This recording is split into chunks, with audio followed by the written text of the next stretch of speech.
Welcome back. That was This Is America by Childish Gambino. That was our People's Climate Music Song of the Week. And you are listening to the Hip Hop Caucus Think 100%, the coolest show on climate change. And now with us in the studio, we have another amazing guest. Mustafa? We have Dr. Sacoby Wilson. Incredible environmental justice advocate, scientist, truth teller, fire speaker. So we are extremely blessed to have you with us today, brother. So thank you so much for joining us. Thank you for having me. I'm glad to be here. Looking forward to having this conversation about climate justice, environmental justice, in this upcoming symposium on Saturday, May 12th. Well, let's hop right into it. When you mentioned the symposium, obviously that's a very important piece. Tell folks, first of all, where do you teach? So I teach at the University of Maryland College Park in the School of Public Health, Maryland Institute for Applied Environmental Health. This semester I've been teaching a course on the built environment, but my main course is really on environmental justice. And so before we get into the symposium, so if you're sitting before your students, and so we're going to give some folks some free credit all across the nation. 101. First day of class right here. What is environmental justice? So environmental justice it's a social movement. It's basically social justice movement. It's basically the merger of the civil rights movement, and environmental movement. For me, the environmental justice movement really started in 1492. All right. You know, you think about indigenous peoples in this country, you can go back to slaves in the fields using arsenic, right, as a pesticide. You can move forward to the work of Du Bois and look at that segregation. So there's been environmental injustice in this country for a long time. You think about contemporary times, environmental justice, is really coming out of Dr. King's work. Over a month ago was the 50th anniversary of Dr. King's assassination. So if you think about his work in Memphis, the sanitation workers strike, he was talking about labor issues, environmental issues, health issues. For those of you who may not remember, there were black men walking around with signs, "I am a man." And that's very important today because we have black men being treated less than human, right? And so environmental justice is about people's humanity. But the fact that many people dehumanize because they're left to host environmental hazards and locally unwanted land uses. You go from incinerators, chemical plants, gas fire facilities. Don't call them natural gas, because why is it natural gas? One of the fossil fuels, dinosaurs, one thing, Yeah, so gas fire facilities. Right? Coal fire plants. You got in the eastern shore of Maryland, chicken farms. I tell people all the time when I speak about chicken farms, chicken's my favorite fruit. Don't get it twisted. But the issue is how we raise those animals. And the fact that those pollutants, volatile organic compounds, ammonia, hydrogen sulfide, they impact human health. You got nutrients can impact people's water supply, because most people who live in their chicken farms are on well water. So you got kids could be exposed to nitrates and have blue babies disease. They could be exposed to microbes that impact human health. You can go down to North Carolina, then you got hog farms. And you think about the environmental justice movement in North Carolina, that's where it started. But this movement's been moving forward because a lot of folks like Naima Muhammad, Gary Grant, Dr. Steve Wing, the professors, some professors, he was a professor who worked for Science for the People. He was a people's professor. Their work on hog farm issues. You look at other issues, looking at mining and how it impacts indigenous peoples. You look at mining, how it's impacting folks in Appalachia. So the thing about environmental injustice is the fact that some communities, due to their race, class, due to geography, due to immigrant status, due to other factors, are overburdened by these hazards. And so the thing is, you can have environmental racism. We're going to dump on you because you're black. We're going to dump on you because you're Latino. You can have environmental classism. We're going to dump on you because you're poor. And the part of the problem is your economic power equates to political power. And once you get dumped on once, you get dumped on twice. Once you get dumped on twice, you get dumped on 3 times. So think about places like Curtis Bay in Baltimore. They fought against an incinerator, Destiny Wofford, a few years ago. But the problem was they already had a lot of toxic hazards in that community. At one point in time, they were ranked the most toxic zip code in the U.S. based on the toxic release inventory for air toxics, so pollutants into the air. And they fought and won against the incinerator. So when you think about environmental injustice, we're talking about economic injustice. We're talking about political injustice. We're talking about cultural injustice. We're talking about public health injustice. So the movement is for justice, for social justice, for economic justice, for public health justice. And what we find is many communities that have these hazards, they get dumped on, they get used to host those externalities. They get used to host that landfill. So it's not just environmental injustice, it's not just, in some cases, environmental racism like Flint. Let's talk about Flint real quick. Flint, the intersection of race, class, place, hazards, vulnerability, invisibility. The invisibility started when you had Governor Snyder apply the emergency manager law. And the fact that the people voted in that mayor and that town council and that emergency manager took the power away from the people. Took the power away from the people. So that's an example of environmental racism. But really what it is, when communities are hosting these hazards, hosting these toxic facilities, it's environmental slavery. And what I mean by environmental slavery, you basically, not only you're using the ecosystems, you're not only using my air, you're not only using my water, you're not only using my soil to absorb toxicants, combustion byproducts. You're using my body to absorb those toxicants. You could be a pregnant woman and your developing fetus is being exposed to toxicants through the placenta. You could be a mother breastfeeding and your baby could be exposed to those toxicants because you're in a community with a lot of pollutants. You could be a neighborhood that's hosting a highway and all that traffic that comes to your community. Think about all that traffic. Some of you in Ward 7 and Ward 8, some of you who live in DC, some of you live in Prince George County, Maryland, some of you live in LA, Chicago, Atlanta, and I forget Atlanta and all that traffic. Those highways come to your neighborhoods. Think about all the pollutants in the air. Think about your kid who has asthma. Maybe that asthma attack that your kid had was due to those pollutants. We're talking about things like particulate matter, dust in the air, right? You breathe that in, it impacts your health. Particulate matter, dust in the air can cause asthma attacks, it can cause stroke, it can cause Alzheimer's, it can cause heart disease, it can elevate your blood pressure. And for those who don't know what particulate matter is, what is that? Dust in the air, small particles. So if you have a car driving by and it's burning fossil fuel, it's that smoke. And if you breathe in that smoke, you got those small particles, those small dust particles. It gets into your lungs. And what's really bad about particulate matter, that dust in the air, is not just the dust itself, it's the things it brings along with it. Is that 2.5 they talk about? That's that 2.5 microns. So that's 2.5 microns of diameter. That's smaller than a strand of hair. And so those things that get deep into your lung, but it's, like I said, they're friends that can take with it. Metals like lead.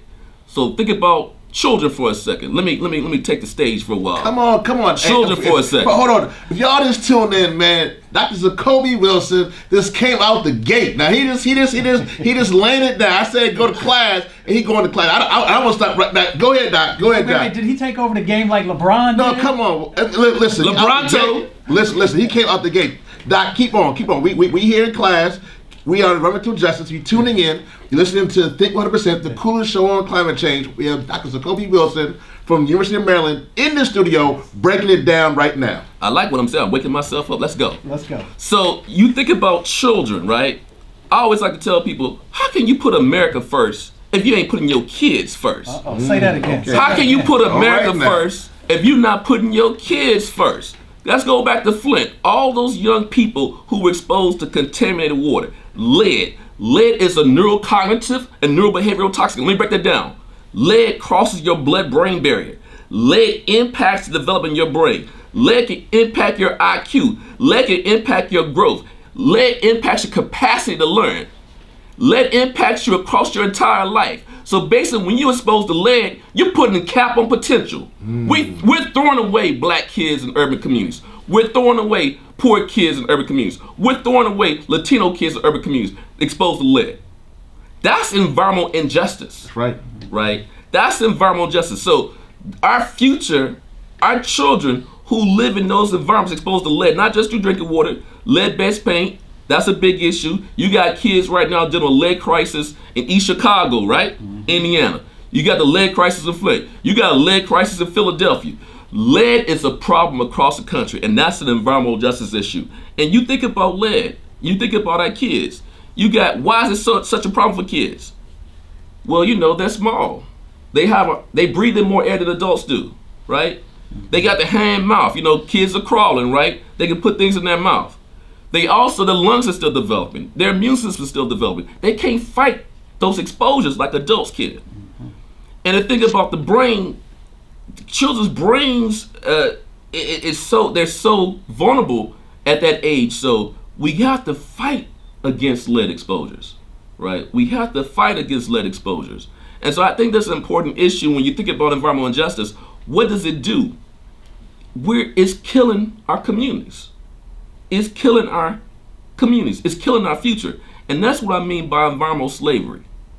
You got people whose bodies are being used as sinks for pollution, and then people get trapped in those communities. They get trapped because of segregation, economic segregation. They get trapped because of racial segregation. Let's talk about segregation. Segregation is a driver of environmental justice. Segregation, what does it do? It concentrates economic risks. It concentrates social risks. It concentrates environmental risks. It concentrates health risks, right? And then how do we get segregation? Through a lot of our policies. Come on now. Right? Housing policies. Some stuff historical, but we got stuff that's going on today.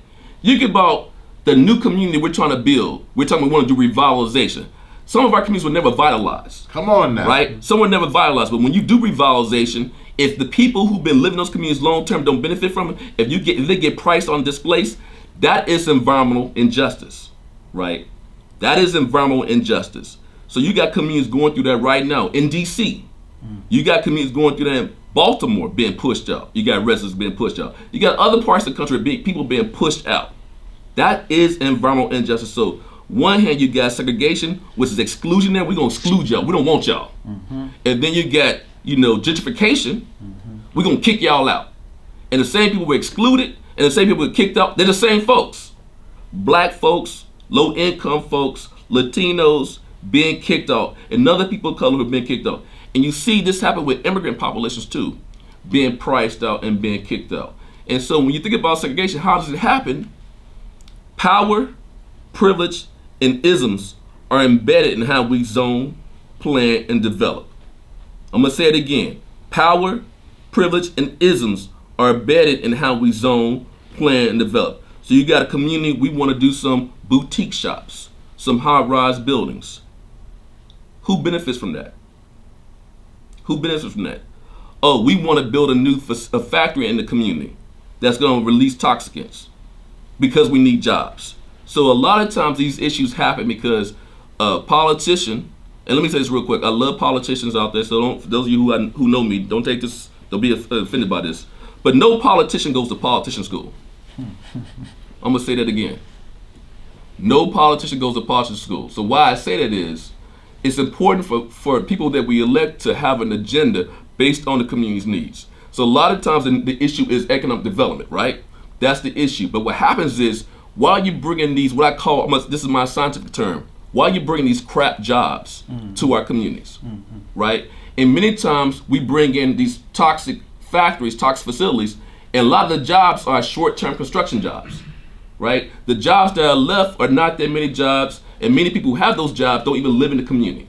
So what happens is you host a factory, you host an incinerator, you host a landfill, you host a paper mill, you host the concrete batching plant, the concrete block plant, you host the gas fire plant, you host another type of facility, but you get none of the benefits of it. And no taxes in many instances. And no taxes. So that's another example of environmental slavery. You host it and get none of the benefits. You internalize all the externalities, both environmental and social. Yeah. And you get the pollution that's there. So, man, I want to say this. What you just heard, man, is Dr. Sacoby Wilson, and we're going to do this because this is such an important piece that when we can't contain all this information, so we're going to start to film folks like Doc, and we're going to be able to go to think100.info to see clips of people, because we can't contain all of it at this time. If you have questions right now, you can definitely do hashtag think100 and ask those questions. Doc, I got to make sure you got to get two things in here. One, there is a symposium coming up. I need you to let the folks know, because I think people need to be able to go there. And two, 17 for 17. So I need to make sure those two things get in so folks can hear you around the country, but definitely in this region to hear what's going on. So first thing, the symposium this weekend, and then also 17 for 17. Okay. So we have a symposium on May 12th. It's the fourth symposium on environmental justice and health disparities. So the whole idea is to bring people together from the DC region, community members, advocates, practitioners, lawyers, academics, to come up with solutions for communities impacted by environmental injustice. So we'll have residents and leaders coming from communities dealing with concrete batching plants in Bladensburg. We'll have folks who are dealing with pollution issues, cumulative impacts, pollutions and hazards in Baltimore, like the Curtis Bay Community Destiny Water for Your Voice. We have folks who are dealing with the fossil fuels by train issue. We have people dealing with the incinerator coming in town as well. We have residents coming from Delaware and the Eastern Shore of Maryland dealing with chicken farms. We're going to have folks who are dealing with issues around natural gas. We banned fracking in Maryland, but we didn't ban frack gas, y'all. That's right. We still got, so people are dealing with potential pipelines. The liquefied natural gas facility, where we basically liquefy natural gas in Cold Point. We also have folks who are dealing with pollution issues, fossil fuel plants in Brandywine. So that issue will be uplifted at the event. And if folks want to come to the symposium, where can they find out about that? So if you want to learn more about symposium, register. You can go to www.sph.umd.edu/events. One more time for people. www.sph.umd.edu/events to register. And then real quick for folks, and let me go and pass them over this again, the website for 17 for 17. What's that? So the organization 17 for Peace and Justice. So 17 for Peace and Justice is an organization that we founded on campus to have students get engaged in environmental justice issues. We have a lot of students working on sustainability issues, but we didn't really see student organizations that focus on environmental justice. So the whole idea is the 17 for Peace and Justice, the 17 principles of environmental justice. So we are strict constitutionalists when it comes to environmental justice. Come on now. You got to be about EJ. What? EJ is not for play. This is no faux stuff. This is for real life. So we're talking about how do we empower people